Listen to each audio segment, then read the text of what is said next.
Y ahora vamos con un caso de alta extrañeza. Y vaya que sí, una vez más, una carretera. Territorio que ustedes conocen bien, todos conocemos bien, donde muchas veces da la impresión de que lo racional y lo irracional confluyen de una forma excepcional. Y fíjense, este caso es muy diferente. Y lo sorprendente es cuando alguien viene con un testimonio de algo que después de toda una vida siguiendo estos temas no encaja muy bien. Aunque hay paralelismos. Verán, yo he recordado de inmediato, le he pedido a Diego Marañón que me lo recupere, un dibujo que venía dentro de un fascículo que algún día les mostré, El mundo de los ovnis, JJ Benítez. Y en el capítulo 13, lo tengo aquí, la primera página, venía una especie de dibujo computerizado muy raro de unos seres, cabeza un poco bombada, que se acercaban a la ventanilla del coche de la maestra canadiense Verena Kumber. Y casi uno podía entender el miedo de esta maestra, que paraba y se daba cuenta al acercarse el ser a la ventanilla que eso no era normal. O un caso, también nombrando a JJ Benítez, de un libro que yo leí pues como con 11, 12 años, cuando salió La punta del iceberg, La punta del iceberg, que hablaba de un guardia civil en una zona de Cádiz, en una carretera que iba próxima a Trebujena, y había un dibujo de él con una especie de disco al fondo. Y de pronto también ve un extraño accidente o unas figuras con un coche. Es como la mezcla de lo irreal y lo real. Estos casos fronterizos, liminales, donde hay elementos absurdos, como un personaje que se acerca a tu ventanilla y cuando ya está a tu lado o cogiendo la maneta del coche para que salgas, tú te das cuenta que eso no va bien, ¿verdad? Pues esa es la sensación que describe perfectamente la testigo. Eran dos personas, un matrimonio, de este caso. Alta extrañeza, yo diría que al cubo prácticamente.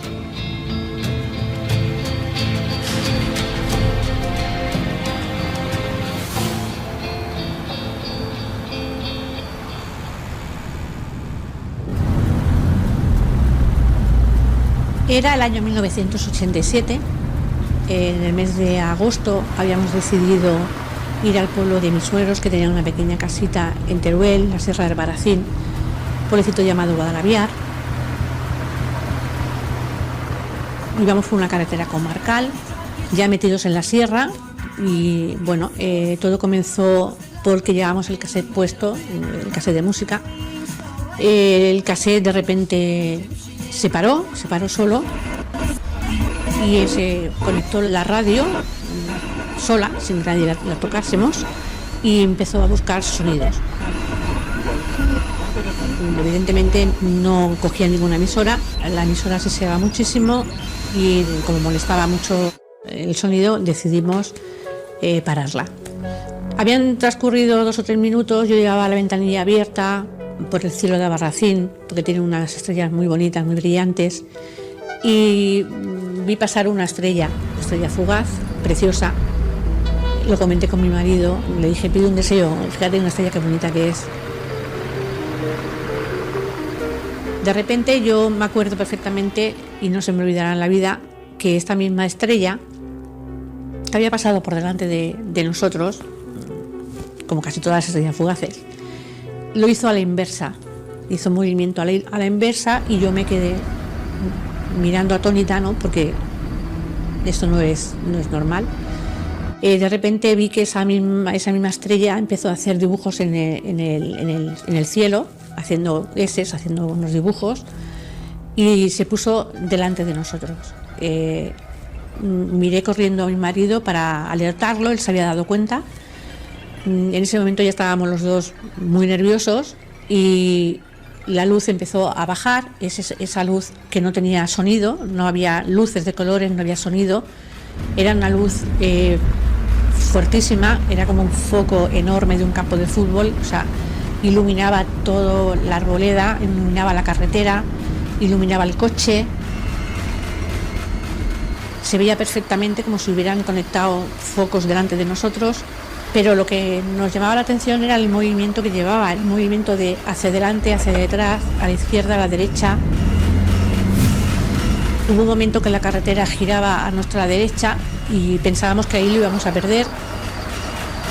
Continuó detrás de nosotros, se puso en la parte de atrás del coche, volvió hacia la parte de arriba.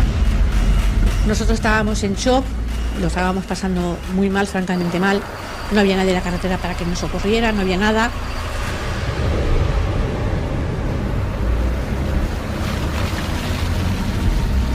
Lo único que podíamos era correr con el coche para intentar llegar al pueblo más próximo que hubiera habido para poder parar y pedir ayuda. Entonces en ese momento llegábamos a un pueblecito que se llama Pozondón, pero para nuestra desgracia, en cierto modo y entre comillas, era un pueblecito que cruzaba la comarcal y eran 4 casas a los lados, no había nada. Entonces, por este hecho, seguimos corriendo con el coche.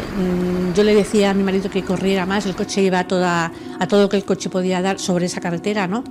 Sobre la carretera comarcal.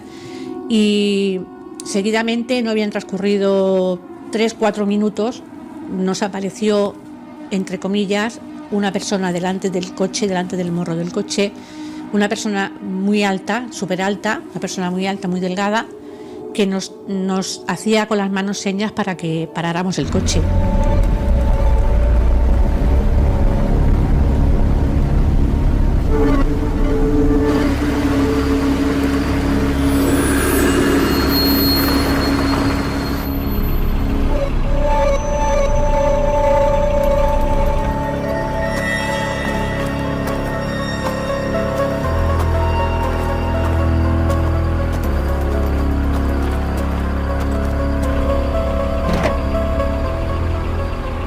Ese señor se acercó al vehículo por la parte de mi marido, del conductor, se agachó puesto que era altísimo y le estaba diciendo a mi marido que habían tenido un accidente, que venían de una fiesta de griegos, habían tenido un accidente y había volcado su coche.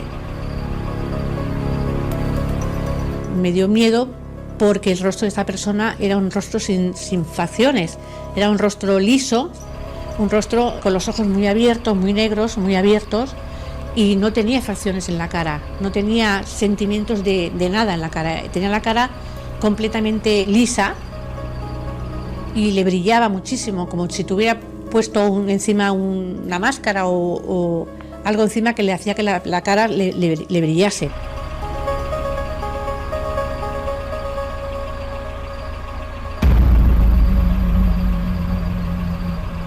En ese momento me fijé en el coche que había aparcado a la izquierda y estaba completamente puesto en la carretera, no había volcado, no había un coche volcado. Yo me fijé también en las personas que estaban en el otro lado del coche, en el coche estaba aparcado, que supuestamente estaba volcado, que no estaba volcado, y estaban los 4 mirando hacia nosotros para ver la reacción que nosotros íbamos a tener en ese momento, más que nada yo, mi marido, ¿no? Me fijé y eran todos igual, o sea, todos más o menos de la misma altura, eran personas muy altas, súper delgadas, muy altas, y estaban todos mirando hacia nosotros, como pensando que no íbamos a bajar para ayudarlos, ¿no? Me fijé en este hombre que se acercó porque se agachó, vi que agachó el brazo como si fuera a coger la maneta de la puerta.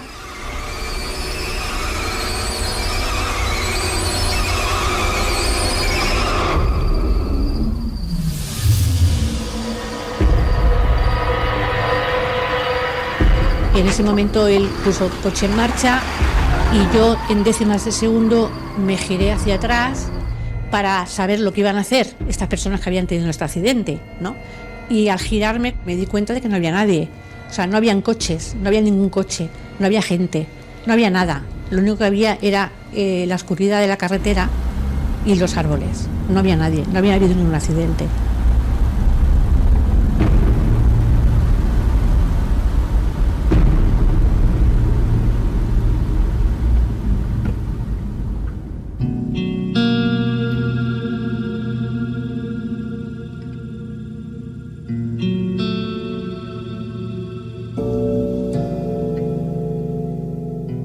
El misterio del testimonio, bueno, está basado, imagino yo, en el propio misterio de la comunicación. ¿Por qué nos llega? Yo creo que puede haber personas que duden o que piensen que esto es una fabulación. Otra cosa es la naturaleza del fenómeno.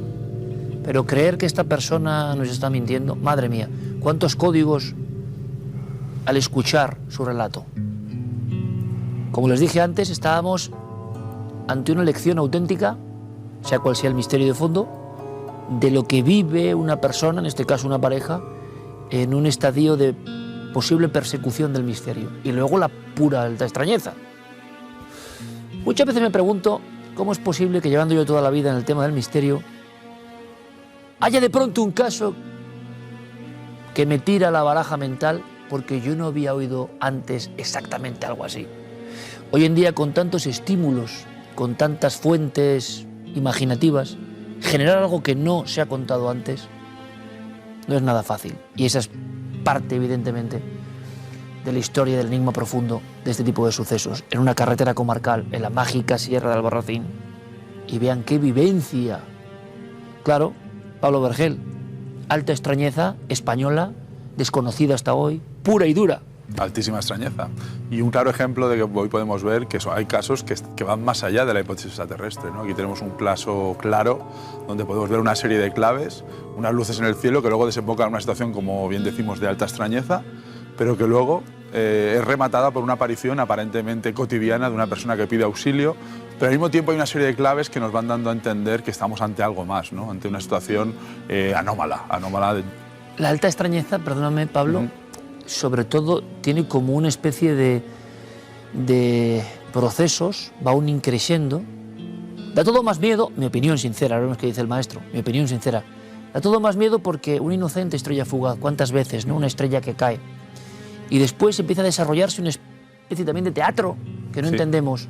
Y cuando la testigo, que ya está en una situación de miedo profundo, se da cuenta de que hay un poco de alivio porque hay personas, pero de pronto esas personas tienen algo que no sabe muy bien definir en un principio, pero que le dice, el sentido arácnido se activa, vete de aquí.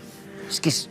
Aparte, que lo que tú comentas es exactamente lo que se conoce como el valle inquietante, que es cuando da más, muchas veces da más miedo. Cuando algo parece normal, por eso habla del valle inquietante de los robots, los androides, que de repente estás ante algo que parece humano, pero no lo es. Y aquí estamos a esta ruptura de la cotidianidad, parece un incidente, como tú dices, cotidiano, de un viaje por la noche que encuentras a alguien que pide auxilio, pero luego parece encerrar algo más. Y luego hablará lo que Enrique de Vicente conoce muy bien como el factor Oz, ¿no? Como parece que se abre una especie de campana de irrealidad que rodea el fenómeno y como viene se va, ¿no? Es súper curioso cómo remata la testigo, ¿no? Que hay un momento que parece que todo ha vuelto a la normalidad, ¿no? Aunque luego veremos que no acaba nada de encajar, ¿no?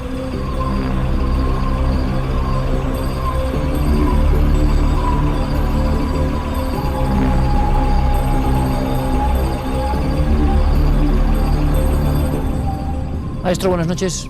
Buenas noches. Qué pedazo de historia, cómo está segmentada en momentos, qué bien descrito en esa verdad profunda del testigo. Yo no sé qué hay detrás, pero creo en la verdad profunda del testigo. Vamos a ver, yo creo en la verdad profunda al haberla oído comentar su experiencia. Pero la primera vez que escuché, al igual que Pablo, la experiencia, o sea, así a simple vista, dije, bueno, ¿y qué? ¿Y qué? ¿Y qué significa? Empecé a penetrar, a profundizar.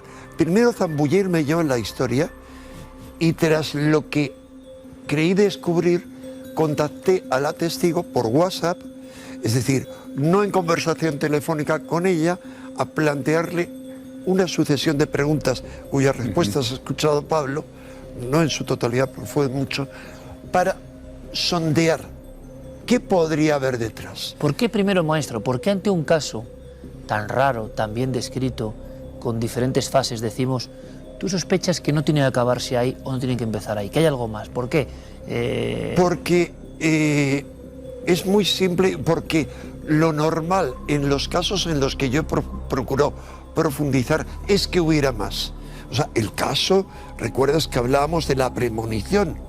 Lo que contamos de la premonición era el 10% de toda siempre la historia hay algo de más, esta ¿no? mujer. Cuando hay alta extrañeza siempre hay algo más. A veces hay que sacarlo con sacacorchos y en otras, en el tiempo que yo me dedicaba a patear los campos de España y a hablar con gente, me encontré con casos en los que había muchísimo más. Vale, ¿qué descubriste aquí? Entonces, en concreto en este caso, lo interesante es que yo le planteé muchas preguntas relacionadas con dos factores que aparecen ahí. Y es, por un lado, ese personaje que enlaza con lo que se ha convertido en un mito, con la etiqueta hombres de negro. Sí. Estos no son de negro ni nada parecido, pero es una etiqueta, uno. Y dos, con lo que ha comentado Pablo, el factor Oz, que es la aparición de otra realidad muy parecida a la que vivimos, pero que es distinta. Entonces, yo le planteo un montón de preguntas para ver qué le había ocurrido antes, después, etcétera. En síntesis, lo esencial que le ocurrió, y me tocó sacárselo con sacacorchos, como ha comprobado Pablo, un audio, otro audio, es lo siguiente. Primero, lo que para mí le da una validez absoluta y definitiva, para mí subjetiva al caso, es cuando sucede. Porque eso sucede, tras muchas preguntas a la testigo, en agosto. Ella quiere recordar agosto del 87. Es decir, estamos hablando de 40 años, casi. O sea, 35 años. Bien, ¿qué ocurre? Que al tratar de sondear, como su marido se tomaba vacaciones y eran las vacaciones, y era primera o segunda quincena de agosto, ella cree que es la primera quincena, el día 1 al 2 de agosto. Pero podría ser del 16 al 17 de agosto. ¿Qué ocurría el 16 o el 17 de agosto? Ocurría un movimiento, una reunión planetaria en la que yo participé, que era la Convergencia Armónica, organizada por un personaje excepcional al que yo tuve oportunidad de conocer, José Argüelles, profesor de un montón de universidades, el gran popularizador del calendario maya, y ahí se abría una brecha en el espacio-tiempo. O sea, para mí, lo que vivencié ahí fue como una ruptura dimensional, una apertura dimensional, que cuando... Estas son fantasías de las mías, por supuesto, de las mías y de las de otra gente. Pero bueno, lo interesante es lo que hemos Que vivido. coincidía ese evento con esto, pero... Cuidado, pero no con eso, con algo que le ocurrió a esta mujer.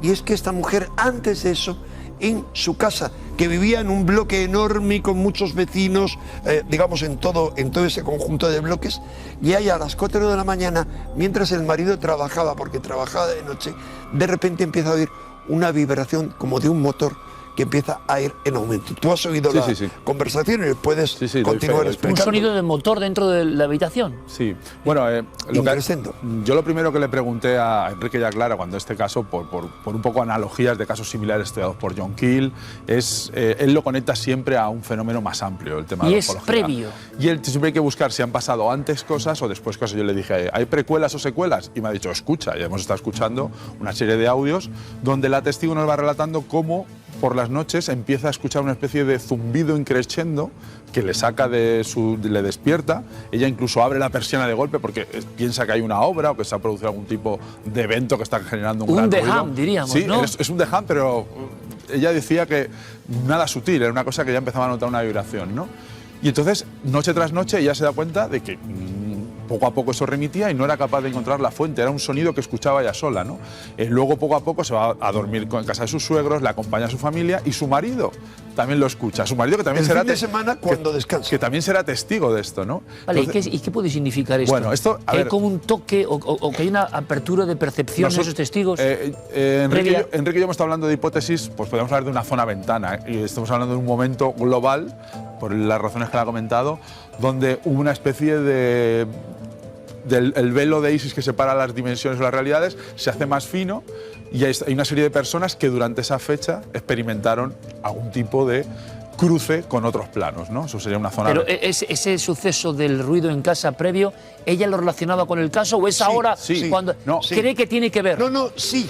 Y después el trastorno, eso sigue meses. Y ella tiene que ir al otorrino, le hacen pruebas de todo tipo, la tienen que dar tratamiento.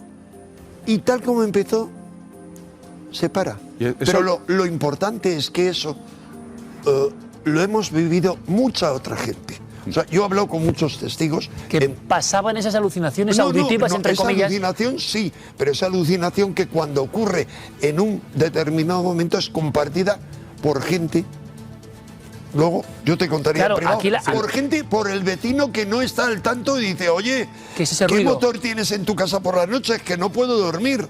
Pablo. La otra hipótesis, que es la que utiliza John Keel, es que dice que hay gente, porque él siempre acaba relacionando el tema ufológico, y yo creo que acierta con la parapsicología. Entonces, podría ser que estas personas o esta persona tuviera una sensibilidad especial que hiciera que pudiera captar una serie, en ciertas circunstancias, de situaciones que nosotros calificamos como paranormales, pero que John Keel llamaba el superespectro, manifestaciones del superespectro, que es ese ancho de banda que nosotros no podemos percibir y que para él agolparía todo lo paranormal. Alguien te ha tocado el dial y te ha amplificado la antena. Claro, John Keel, ¿cómo hacía eso? Siempre que había un caso de hombres de negro o de ovnis, siempre preguntaba, ¿le ha pasado a usted algo raro antes en su casa? Sí, poltergeist, sueños premonitorios. ¿Le ha pasado algo después? Es como una especie de experiencia iniciadora. Sí. ¡Pap!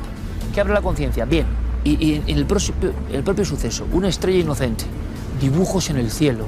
Es que está como contada toda la, no sé, iconografía de la alta extrañeza. Pero repito y incido, porque creo que no se le da importancia a esto. No es fácil.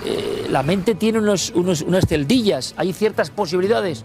Y cuando viene un testigo contándote que algo que nunca has oído, nosotros que hemos oído de todo en las últimas décadas, pues tiene un valor. Porque, oye, es la imaginación, la creatividad, la vivencia pura y dura. El ovni persigue. Y la descripción de ella y hasta los gestos, Enrique, de angustia, 35 años después, que se pueden ver cuando se pone, como pasa en el misterio auténtico, que es cuando alguien te está contando, hay un automatismo, ya no está contando, está viviendo otra vez la historia. Sí, está pero claro, vale, una persecución, tremendo. Yo recuerdo casos en Burgos de que llegas a un pueblo y no hay nadie, y el ovni o lo que sea espera, y tienes que volver a la carretera, la sensación de terror que me han contado ahí muchos testigos. Vuelves a la negra carretera comarcal y aquello te hace el atajo y vuelve. Casos de Solarana, Peral de Arlanza, tantos. Bueno, el asunto es, Enrique, de pronto unos tipos que dicen algo que es absurdo. Esto es maravilloso. Sí, sí. Dicen un absurdo. Un individuo. Porque nosotros están a distancia. Claro, pero hay una cosa que es tremenda. Hemos tenido un accidente, bájese del coche, la mano en la maneta, ella previamente ha pulsado los antiguos, ¿no?, seguros. Ostras, es tremendo, ¿no? Se está dando todo lo canónico de la alta extrañeza. Es el absurdo sobre el absurdo que está actuando ahí.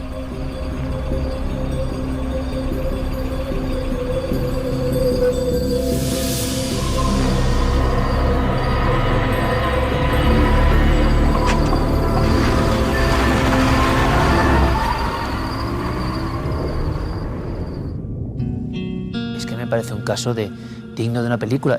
Y cuando ve al resto del grupo, no están atareados con el accidente, no hay coche destrozado, sino que están mirándoles a ellos y son iguales. Claro, uno puede pensar, ojo, sinceramente, poniéndome no de abogado del diablo, sino elementos diferentes, en la terrible psicosis que uno vive emocional de estar siendo perseguido por una luz y que ocurra esto, alguien puede decir, bueno, fue una escena cotidiana que ellos reinterpretaron. Pero sea como fuere, en ese lugar que conozco bien, de noche, y baje usted, y entonces el miedo ya está contagiándose uno a otro.